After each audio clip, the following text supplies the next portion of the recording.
കേന്ദ്ര സർക്കാരിന്റെ വിബിജി റാംജി ബില്ലിനെതിരെ പ്രതിഷേധം ശക്തം. തൊഴിലുറപ്പ് പദ്ധതിയെ അട്ടിമറിച്ചാണ് കേന്ദ്ര സർക്കാർ ബില്ല് പാസാക്കിയതെന്ന് ആരോപിച്ചാണ് പ്രതിഷേധം ശക്തമാകുന്നത്. കർഷക സംഘം കരുനാഗപ്പള്ളി ഏരിയ കമ്മിറ്റിയുടെ നേതൃത്വത്തിൽ ബില്ല് കത്തിച്ച് പ്രതിഷേധിച്ചു.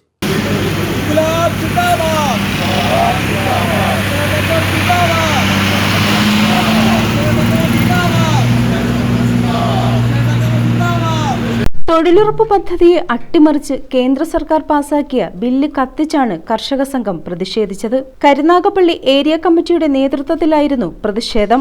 കർഷക സംഘം ഏരിയ സെക്രട്ടറി ബി സജീവൻ ഉദ്ഘാടനം ചെയ്തു. നരേന്ദ്രമോദിയുടെ ഗവൺമെന്റ്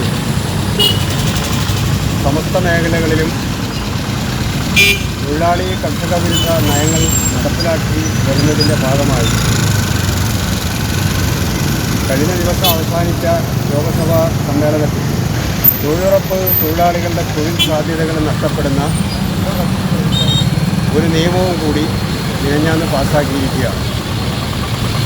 2004 ഇടതുപക്ഷത്തിൻ്റെ നേതൃത്വത്തിൽ അധികാരത്തിൽ വന്ന UPA ഗവൺമെൻറ് ഇടതുപക്ഷത്തിൻ്റെ പിന്തുണയോടുകൂടി അന്ന് അധികാരത്തിൽ വന്നപ്പോൾ രാജ്യത്തെ മഹാത്മാഗാന്ധി വിഭാവനം ചെയ്ത ഗ്രാമ സ്വരാജിൽ കൂടി ഗ്രാമപ്രദേശങ്ങളുടെ വികസനവും ഉൽപ്പാദനവും വർദ്ധിപ്പിക്കുന്നതിന് സഹായകരമായിട്ട് ഗ്രാമീണ തൊഴിലുറപ്പ് പദ്ധതി എന്ന് പറയുന്ന ഒരു സംരംഭം നമ്മുടെ രാജ്യത്ത് കൊണ്ടുവരികയും അത് നിയമമായതിനെ തുടർന്ന് തൊഴിലവകാശം മൗലികാവകാശം എന്ന പേരിൽ രാജ്യത്തെ എല്ലാ വിഭാഗം സാധാരണ ജനങ്ങൾക്കും ഈ മഹാത്മാഗാന്ധി തൊഴിലുറപ്പ് പദ്ധതിയിൽ കൂടി ഒരു വർഷം 100 തൊഴിൽ ദിനങ്ങളെങ്കിലും കിട്ടുന്ന നിലയിലുള്ള ഒരു പുതിയ സംവിധാനം ഒന്നാം UPA ഗവൺമെൻറ് നടപ്പിലാക്കി വരികയും നിർഭാഗ്യവശാൽ 2014 രാജ്യത്ത് അധികാരത്തിൽ വന്ന BJPയെ അട്ടിമറിക്കുവാനും ഈ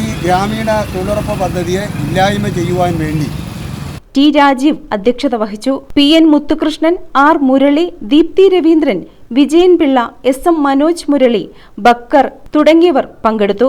ന്യൂസ് ബ്യൂറോ, കരുനാഗപ്പള്ളി.